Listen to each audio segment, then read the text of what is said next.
Ya Rasulullah salamun alaik ya rafi'asyan ya rafi'asyan. Bismillahirrahmanirrahim. Alhamdulillahirabbil alamin. Wassalatu wassalam ala sayyidil mursalin wa imamil muttaqin sayyidina wa maulana Muhammadin wa ala alihi wa sahbihi ajmain. Alhamdulillah, segala puji kembali dan selalu terhatur kehadirat Allah yang masih memanjangkan umur, melimpahkan kesehatan, keafiatan kepada kita seberataan, sehingga diperjumpakan lagi di majelis ilmu yang kita berharap selalu mudah-mudahan membawa kita pada kebaikan dunia dan akhirat. Amin ya rabbal alamin. Melanjutkan kitab Al-Ajwibatul Ghaliyah. Sin, hal wasafa lana Rasul sallallahu alaihi wasallam sifatal firaqil mubtadi'ati. Pertanyaannya, apakah Rasulullah pernah mensifatkan atau menggambarkan gambaran kelompok-kelompok yang ahli bid'ah atau menyalahi? Jadi pertanyaannya, apakah pernah Rasulullah itu sidin memberi gambaran pada umat kayak apa gambaran kelompok-kelompok yang menyimpang, ahli bid'ah, yang sebenar bid'ah? Jim jawab, na'am, iya. Laqad wasafa lana Rasul sallallahu alaihi wasallam sifata ahli bid'ah. Sungguh Rasulullah pernah menggambarkan pada kita gambaran mereka-mereka ahli bid'ah yang menyimpang. Annahum intalaqu ila ayatin nazalat fil musyrikin fahamaluha 'alal mu'minin. Cirinya adalah mereka itu menggunakan ayat-ayat Al-Quran yang sebenarnya turun kepada orang-orang musyrik, kemudian mereka arahkan kepada orang beriman. Nah, ini ciri-cirinya. Kelompok yang menyanyalah, kelompok yang kadepas. Intalaqu ila ayatin nazalat fil musyrikin fahamaluha 'alal mu'minin. Mereka itu kerap atau rancak memakai ayat-ayat yang sebenarnya tertuju untuk menghinakan orang yang kafir, orang musyrik menyekutukan Allah. Ayat itu turun gesan orang musyrik, Allah menghinakannya. Dipakai oleh kelompok mereka yang menyimpang untuk dihujamkan atau diserangkan kepada kita orang beriman, yang di mata mereka kita ini sesat. Contoh, kamitsli qaulihi ta'ala fala tad'u ma'allahi ilahan akhar, dalam surat Asy-Syu'ara 213. Perhatikan surat ini, ayat ini. Ujar Allah, fala tad'u ma'allah ilahan akhar, jangan engkau berdoa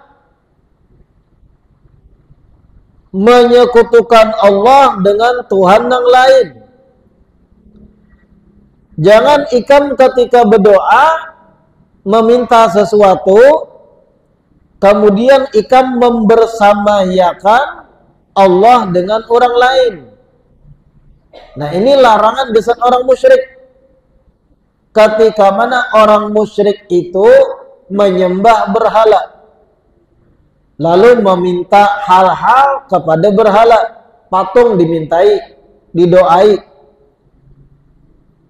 Patung-patung berhala mereka sembah, lalu mereka berdoa meminta sesuatu pada patung berhala. Lalu turun ayat, fala tad'u ma'allahi ilahan akhar. Jangan ikam mengiau Tuhan lain selain Allah, ringkasnya kayak itu. Yang mana tertuju pada praktek orang musyrik yang berdoa meminta sesuatu pada berhala. Kada tertuju pada orang beriman, tapi tertuju pada orang musyrik, orang kafir. Ayat ini rancak dipakai kelompok yang ketujuh menyalah-nyalahkan praktek amaliyah kita, lalu dihujamkan kepada kita, kaum Tuha. Contoh, kita kaum Tuha di dalam praktek keagamaan kita ada istilah bertawassul dengan wali Allah. Karena ada dalil-dalil tawassul yang lengkap. Ini contoh aja dulu. Praktek kita yang kita gawi mulai bahari dicontohkan ulama aswaja kita, baik ulama Indonesianya mulai bahari ataupun ulama besarnya di jazirah-jazirah Arab, Afrika dan yang lain, ulama ahlu sunnah wal jamaah mencontohkan kita bertawassul dalam doa. Apa itu tawassul? Ketika meminta kepada Allah, kemudian berperantara. Kayak apa maksud berperantara dalam doa? Pian nih meminta sesuatu pada Allah. Minta supaya hajat pian lakas tuntung. Lalu pian berucap dalam doa, ya Allah barakat wali fulan, kabulkan doa ulun. Nah itu tawassul. Barakat kekasih pian ulama fulan yang meninggal, sabab kecintaan pian lawan ulama ini, kabulkan doa ulun. Nah itu tawassul. Kadang praktek tawassul itu kita gawi ketika sekaligus ziarah kubur wali tadi. Dalam doa kita sertakan nama wali tadi, mengharap Allah memandang wali tadi lalu menyalajurkan kabul doa kita dalam situ. Nah itu tawassul. Nah itu dalilnya banyak tawassul. Dalil-dalil tawassul itu lengkap karena ada bab khususnya. Apakah boleh bertawassul demikian dalam doa? Jelas, nyata, boleh, dalilnya banyak. Tapi itu bab lain. Bab sekarang yang kita bahas, praktek tawassul kita tuh kerap dikomentari oleh mereka yang ketujuh menyalah-nyalahkan bahwa kita tuh meminta sesuatu kepada selain Allah. Lalu mereka baca ayat tadi, fala tad'u ma'allahi ilahan akhar. Jangan engkau meminta sesuatu kepada Tuhan yang lain selain Allah. Padahal kan jelas ayat ini kalau dibuka tafsir asbabun nuzul, sebab turunnya ayat ini, turunnya gesan orang kafir. Dipakai buahnya menyerang kita yang bertawassul. Nah ini ciri-ciri kelompok menjenyalah. Memakai ayat-ayat yang sebenarnya turun gesan mahujat orang kafir, dipakainya menyerang sesama muslim yang lain yang beda paham. Kada boleh. Ini jelas ayat turun pada orang musyrik yang kada beriman kepada Nabi Muhammad, kada percaya risalah Nabi Muhammad. Mereka menyembah berhala-berhala. Dipakai menyerang gesan kita yang bertawassul dalam doa.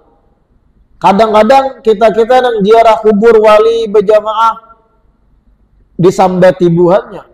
itu meminta pada selain Allah. Sedangkan dalam surat Asy-Syu'ara fala tad'u ma'allahi ilahan akhar. Wah, pakainya ayat itu mahujat kita nang praktek tawasul ziarah wali. Ini bahaya. Ini ciri-ciri kelompok menyalah tadi. Wa qawlihi fala tad'u ma'allahi ahadan. Ada lagi firman Allah dalam surat Al-Jin ayat 18 yang berbunyi fala tad'u ma'allah ahadan. Jangan ikam meminta kepada selain Allah, ringkas terjemahnya. Jangan ikam berdoa pada siapapun selain Allah. Ini turun gesan orang-orang kafir yang tadi meminta kepada berhala-berhala. Dipakainya ayat ini menyerang praktek tawasul. Padahal tawasul nang kita gawi itu, nang kita pinta tuh Allah juga. Yang kita doa tuh memintanya pada Allah juga. Tapi dalam doa tadi kita memakai kedudukan wali supaya kabul. Ya Allah bijahi. Kadang dengan bahasa Arab bijahi. Dengan kebesaran wali fulan. Istajib doa ana. Kabulkan doa kami. Allah juga yang kita minta, tapi menyisip nama kekasih Allah, wali Allah di dalamnya, supaya doa kita lebih kabul. Karena kalau kita doa secara pribadi dengan banyaknya dosa, banyaknya kesalahan, bisa jadi asbab doa itu kada kabul.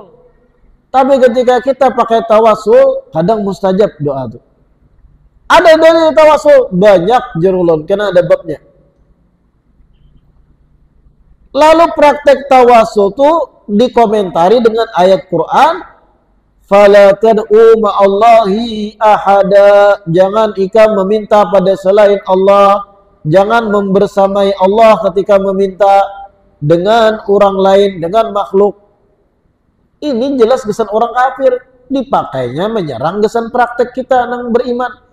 Ini ciri-ciri kelompok menyalah. Firman Allah yang lain, wala tad'u min dunillahi ma la yanfa'uka wa la yadhurruk.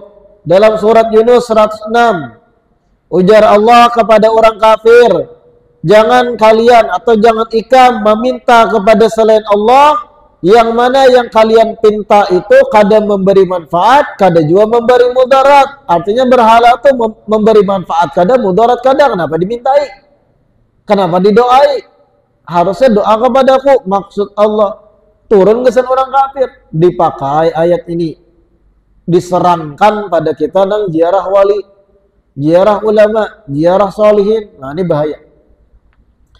Wa qawlihi, firman Allah yang lain, innal ladzina tad'una min dunillahi ibadun amthalukum. Dalam Al-A'raf 194, sesungguhnya mereka-mereka yang kalian pintai selain Allah dalam doa, mereka pun hamba-hamba seperti kalian juga. Mereka pun ciptaan Allah juga, nang kalian mintai doa tuh, ujar Allah. Berhala. Kenapa minta lawan patung? Memberi manfaat, memberi mudarat kada. Nah ini turun ke orang kafir. Pakai buhannya menyerang kita tawasul, bahaya benar.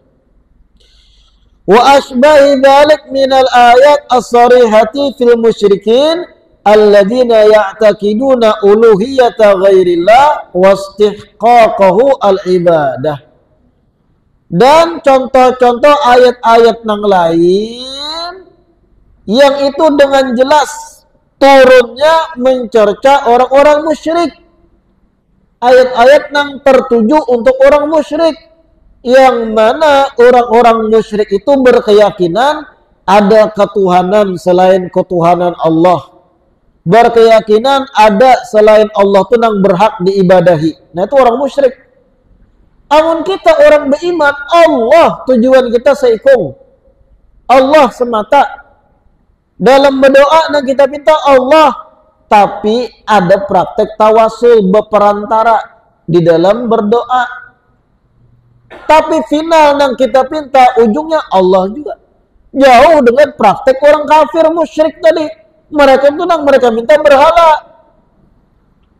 Ibarat ngaran berhalanya Ujang. Wahai Tuhan kami Ujang. ulun sudah membujang, umur parak 40 kada payu. Tolong dekatkan jodoh ulun wahai Tuhan ujang. Nah ini meminta pada berhala. Ini yang dicerca dalam ayat-ayat tadi. Kada dabang berhala ngarannya ujang. Contoh. Turun ayat-ayat tadi. Jangan ika meminta kepada selain Allah. Kalau kita ahli sunnah wal jamaah batawasul, nah kita minta Allah. Tapi dalam bentuk meminta tadi, ya Allah barakat fulan, barakat wali fulan, barakat nabi fulan, barakat orang-orang soleh, kabulkan doa ulun. Allah juga yang kita minta. Tapi ada istilah menyisip perantara di dalamnya. Pian nih, ulun beri contoh, hendak bertemu bupati. Ini contoh logika aja supaya nyaman. Kita nih orang yang kada kenal lawan bupati sebelumnya. Kada ada komunikasi pernah lawan bupati. Rakyat jelata. Kada pernah berpapasan, bertamu muka. Percakapan belum pernah terjalin. Tiba-tiba urgensi hendak bertamu bupati. Ada perihal penting. Langsung tulak ke kediaman Sidin. Bisa kada bukai Sidin? Bisa dicegat oleh satpam? Apa kepentingannya? Apa urusannya? Lalu bagaimana solusi supaya kawa bertamu dibukai pagar, dibukai gerbang? Cari kenalan pian dan itu kenal lawan bupati. Entah kepala bagian apakah kabak anak buah Sidin. Pian kenal kawan SD ibarat. Kepala bagian A, kepala bagian B. Lalu pian berperantara. Tolong iakan pang dangani ulun bertamu bupati. Ketika pian bakawan sampai pintu gerbang, satpam tahu, oh ini kabak ini, bukainya, lalu tambus kawa pian komunikasi bupati. Ujung-ujungnya bupati juga yang kita tuju, bukan kabaknya tadi. Nah ini logikanya kayak itulah. Yang kita minta Allah juga, tapi berperantara dalam berdoa. Karena merasa diri ini dosa banyak, mata hari-hari melihat aurat, pamuntungan menggibah, sembahyang pamolir, minta lawan Allah.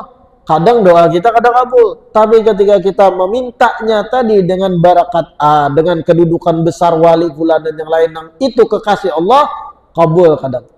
Itu tawasul kadang. Ada dalilnya? Banyak, karena ada babnya khusus. Nabi melajari tawasul. Termasuk doa tulak ke masjid. Siapa yang hafal? Allahumma inni as'aluka bihaqqi sa'ilina alaik wa bihaqqi ragibina ilaik. Ya Allah, ulun meminta kepada pian dengan kebenaran orang-orang yang meminta kepada pian sebelumnya. Wa bihaqqi ragibina ilaik, dan ulun meminta pada pian ya Allah dengan kebenaran atau dengan kedudukan ar-raghibina ilaik, orang-orang yang memang menuju kepada pian sebelumnya. Artinya kekasih-kekasih pian. Hanya doa setelahnya. Itu Nabi melajari doa itu. Isinya apa? Tawasul. Ya Allah, dengan sebab orang-orang yang pernah meminta sebelum ulun pada pian. Hanya doanya apa setelahnya? Nah itu tawasul. Dalam doa Nabi melajari menyisipkan berperantara. Belum lagi ada riwayat Nabi mengisahkan kisah 3 sekawan. 3 sekawan ini tulak melakukan perjalanan jauh, kemudian terjadi hujan lebat, lalu bersembunyi dalam goa. Lalu singkat cerita goa tadi, lawang goanya tertutup batu ganal, tiba-tiba longsor. Tak kurung 3 orang ini dalam goa. Apa yang terjadi dikisahkan bertiga? Masing-masing berkisah masa lalunya, bahwa pernah berbuat amal soleh masa lalu. Lalu setelah tuntung seikung berkisah, ya Allah, apabila amal soleh ulun bahari itu bagus di mata pian, tolong selamatkan kami dari takapit goha, bergeser batu tadi. Nah itu tawasul dengan amal. Berdoa minta pada Allah diselamatkan dari takapit goha, tapi menggunakan apa? Kisah amal solehnya bahari. Itu ada riwayat sahihnya. Yang kedua itu pula mengisahkan bahari ulun pernah hendak berzina, tapi karena ulun takutan lawan pian, ya Allah kada jadi, padahal ulun siap sudah menyerang biniannya. Kalau memang itu dicatat amal baik di sisi pian, ya Allah, tolong selamatkan kami dari takapit guha. Bergeser pulang batu gana tadi. Seikung berkisah pulang, ulun pernah diamanahi hewan ternak berapa ikung. Kemudian ulun kelola bertahun-tahun, sampai banyak ratusan jumlahnya berkembang. Kemudian orang yang mengamanai sekian tahun bulik meminta hartanya. Ulun beriakan seberataan, padahal yang tadinya sepasang aja jadi banyak. Ketika nang ampun hak itu minta sekian tahun setelahnya, ulun unjuk berataan nang ratusan tadi beternak itu. Padahal kan yang dua jadi bari, tapi dikembangkan sini. Kalau memang itu dicatat amal baik bagi pian, ya Allah, tolong selamatkan kami dari goha ini supaya kada terapit bergeser batu tadi lalu kawa keluar berataan. Itu tawasul dengan amal soleh. Siapa melajari? Nabi mengisahkan. Dan banyak lagi dalil-dalil tawasul yang lain. Qala al-ulama nafa'allah bihim wa kalamuhum hadha kulluhun talbisun fid din wa tadlilun ala awamil muslimin. Para ulama kita berkata, mereka nang menyalahi itu ketika mana menyerang amaliyah kita dengan ayat-ayat yang tertuju untuk orang kafir. Serangan tersebut talbisun fid din, bentuk menipu di dalam keagamaan. Ketika mana ayat gesan orang kafir dipakai menyerang gesan kita, itu talbis, tipuan, kada boleh. Tadlil dan menyesatkan bagi mereka orang awam. Orang-orang awam yang mendengar ceramah buhannya menyalahkan kita tawasul, dalilnya tadi ayat-ayat yang seharusnya kalau inya paham itu gesan orang kafir. Orang awam yang kada tahu apa-apa mendengar itu dikira bujurai. Oh berarti mereka yang ziarah wali itu meminta pada selain Allah. Sedangkan ayatnya ada larangan untuk hal tersebut. Lalu tertipu orang awam, umpatan kelompok buhannya. Talbis, penipuan ini di dalam agama. Ayat-ayat yang tertuju orang kafir dipakai buahnya dalam ceramah, mengomentari dan mengkritik keras amaliyah kita kaum Tuhan. Talbis, penipuan ini. Tadlil, penyesatan.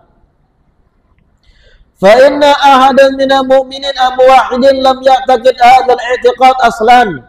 Karena sesungguhnya siapapun dari orang beriman yang ahli tauhid kada bakal berkeyakinan sebagaimana yang mereka kisahkan tadi, meminta kepada selain Allah. Yang jar ulun tadi kita tawasul itu yang kita pinta Allah juga, bukan walinya yang kita pinta. Fa kaifa yaj'alunahum bimanzilati haula al-musyrikin? Maka bagaimana bisa mereka-mereka yang menyimpang itu menyerang amaliyah kita dengan menggunakan ayat-ayat yang turun gesan orang musyrik? Subhanak hadza buhtanun azim. Maha suci engkau ya Allah, ini jelas-jelas kedustaan yang nyata. Memakai ayat-ayat tertuju orang kafir dipakai menyerang orang yang beriman yang bertawasul. Buhtan, kebohongan besar. Wa qad dzakara al-ulama annahu laysat li haula al-firqati syadati qawaidu yastaniduna ilaiha wala syai'a min madhahibi yu'awwiluna 'alayha. Sebagian ulama kita berkata, kelompok-kelompok yang menyalahkan praktek-praktek amaliyah kaum Tuha itu sebenarnya mereka tuh kadada kaedah-kaedah, asas-asas dasar, standar-standar dasar di dalam perpegangan mereka. Kadada standarnya. Pokoknya mengkada sesuai paham buhannya, serang buhannya. Padahal mereka pun kadang menggawi apa yang mereka larang. Contoh ajar ulun masalah bid'ah semalam. Mereka serang kita, maulid itu bid'ah, praktek maulid Nabi bid'ah. Nabi kada mencontohkan, Nabi kada menggawi, Nabi kada pernah memperingati maulid, bid'ah. Dan siapa yang melakukan bid'ah haram, kemudian masuk neraka. Kita diserangnya nih, amaliyah kita. Kalau kita menjawab, kita kupas. Maulid itu luarnya, lihat tipang isinya. Praktek-praktek dalam maulid sebagaimana kita jelaskan semalam. Kalau kita lawan buahnya, membuat ikam pun dalam praktek amaliyah ikam pun ada bid'ah juga. Kalau ikam memakai standar setiap nang kadada di zaman Nabi itu pasti sesat. Kok di mana kami melakukan bid'ah? Kami ini bujur lurus sudah sesuai sunnah Nabi. Banyaknya. Dalam berpakaian, bebuan ikan pakai selawar handap cingkrang. Cingkrang yang artinya tertutup dua panglimpuhut, tapi setengah batis. Kemudian ikam anggap itu sunnah. Sejak kapan Nabi bisa lawar kayak itu? Mereka labelkan ini celana sunnah. Sejak kapan Nabi bisa lawar kayak itu berseleteng? Ada karetnya pulang. Cariakan dalilnya Nabi bisa lawar kayak itu adalah. Kemudian mereka juga di dalam keagamaan memakai hal-hal yang sifatnya modern. Mic, kamera, dan yang lain. Itu kan ada zaman Nabi. Tapi kadang buahnya menjawab, kalau kamera, mikrofon, speaker, memang gak ada zaman Nabi. Tapi ini sesuatu yang baik. Dan ini hal duniawi. Yang dimaksud bid'ah yang sesatu adalah bid'ah yang berkaitan lawan agama. Karena ada bid'ah yang berkaitan agama, ada bid'ah dalam berkaitan dunia. Kalau yang berkaitan dunia itu kada masuk yang haram. Kita tanya balik, sejak kapan Nabi membagi dua bid'ah? Ada bid'ah agama, bid'ah dunia. Adalah dalilnya membagi dua kayak itu Nabi. Kayak apa menjawab? Artinya, ini yang dimaksud di kitab tadi, babuhannya kadada standar di dalam madhab. Babuhannya sendiri sebenarnya standar yang mereka terapkan untuk menyalahkan orang. Kalau dipakai untuk menyerang cara beramal buahnya sendiri, buahnya kena juga. Iya ulun sarik orang lain pakai Avanza, buahnya pakai Xenia. Sarik orang lain pakai Avanza, inya sendiri pakai Xenia. Sekarang Avanza dan Xenia tuh sama kada? Podo aja bro. Produk Astra sama, beda merek aja. Kerangkanya sama, mesinnya sama, paling fiturnya sedikit. Permainan marketing masing-masing. Intinya garis besarnya sama. Sarik kita pakai Avanza, buahnya pun pakai Xenia. Ya ada boleh lah kayak itu. Harus ada standarnya. Wala syai'a mina madzahib ya'awilun 'alaiha. Mereka-mereka yang ketujuh menyalahkan kita, sebenarnya mereka tuh kadada mazhabnya, kadada tempat kembalinya dalam berkesimpulan fikih. Seandainya berpegang teguh dengan salah satu 4 mazhab, kada maulah mazhab seorang, kada maulah standar seorang, maka akan ketemu titik tamunya lawan kita. Kada bakal menyalah-nyalahkan praktek kita.